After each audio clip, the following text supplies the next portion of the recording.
Yo, what's going on? It's Terrell, Hall of Fame, D9, TBKC, and all that sweet, beautiful, wonderful shit. All right, well, my man sent me a video request, so I'm gonna do it. And like I say, there are spots available in the program. It's sort of rotating. I am getting everything, pretty much going pretty good over there. So, if you want to learn a lot of the things, if you want, me to help you build your program, just to be there to walk you through this whole dog thing, from medical to genetics to learning about the history of the breed to, even guiding you as you buy certain dogs or whatever. The program is a great thing to do, but this is a question that generally would be in the program, and it's about co-owned deals. Now, to some of you, co-owned deals might be an easy thing. You might be able to run right through the co-owned deal, and it's not a problem at all. To others, it's just like, damn, it's a rough thing. So basically, when you do a co-owned deal, you're writing this deal from scratch, and you need to be very, very, very, very diligent in how you write it. The first things you want to do is discuss exactly if there's cash up front, which I've seen deals where people pay a few $1,000s up front, and then they split a litter, or the person is owed a puppy back, or the person is owed 2 split litters. However this may be, y'all need to discuss this and get this down before anything else, goes forward. Now, if it's the co-own on the male, a lot of times what'll happen is that the co-own on the male will be several different situations. Sometimes it'll be a co-own and y'all splitting all studs on this male, the profits from those studs. Sometimes it's just you can own the dog, but I have stud rights and I can breed anything within my yard, not sell studs to other people, but I can breed him and use him for anything inside my own program, or anything associated with my program. That's something that y'all need to work out. Y'all need to work out, is there a limit on how many studs I would get back in this deal of this co-own? Am I only supposed to use him 5 times, 10 times, or is it unlimited till death if we have this co-own that I can use him in my yard? If it's a thing of splitting the funds. Also get together on the fact of, and put all this in your contract, but get down to the fact of who's responsible for the maintenance of the dog, the caring of the dog, the show fees of the dog if y'all decide to show this dog, who's responsible for the cost of breedings, who's responsible for all of these things. You need to write these things down. If I'm getting breeding back, am I responsible for all the costs of the breeding? Are we splitting these costs? It's pretty evident that I should probably be the one who's paying for the cost, but you need to do that with a male.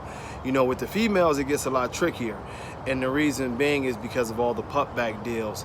And then you have the situations of what happens if the female has 1 puppy and I was supposed to get 3 puppies back. How do we continue that? You need to address those things.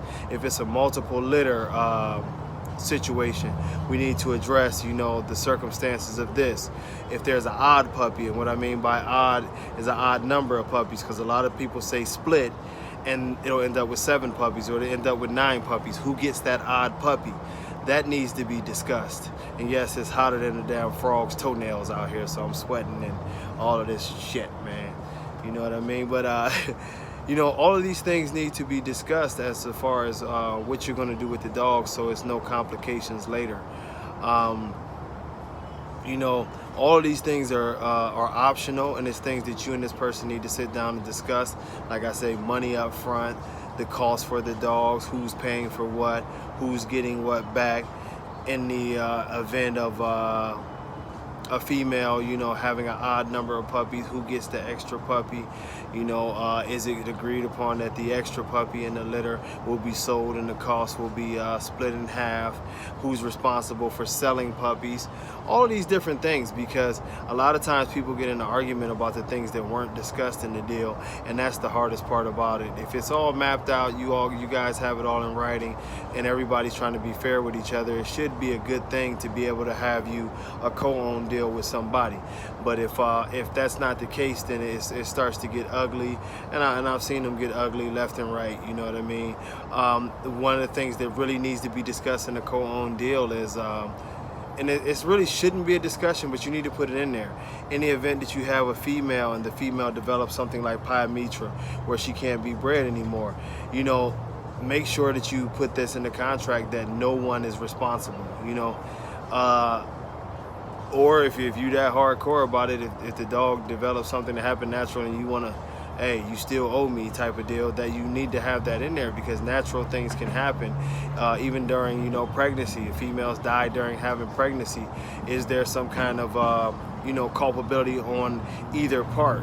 You know, is it set that you guys are having a C-section and the C-section is a set date, and if the person doesn't get the C-section, they're responsible to a certain amount of money to you for the loss of the dog if she dies from not getting a C-section because this is what you recommended. All of these things are very, very pertinent when you do these agreements.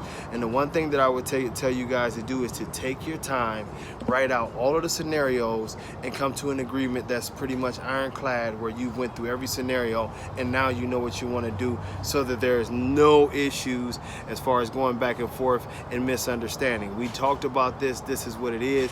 Now if you're trying to change it, that just means you're a shiesty ass businessman or whatever, and you're trying to change our terms. But outside of that, you know, you need to go down every part of it and make it happen.